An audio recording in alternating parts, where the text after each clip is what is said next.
Hey folks, over in our lean supply room, operators had to manually turn on the lights every time they entered. This added unnecessary effort, especially if their hands were full. Plus, when leaving in a hurry, the lights were often left on, wasting energy. It wasn't a major issue, but in lean manufacturing, even small efficiencies add up over time. To simplify the process, we installed an automatic light switch. Now the light turns on instantly when someone enters and off when they leave. No fumbling, no wasted power.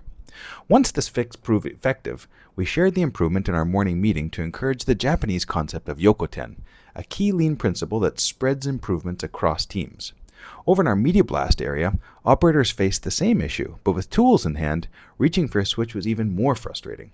So we implemented the same hands-free lighting solution there.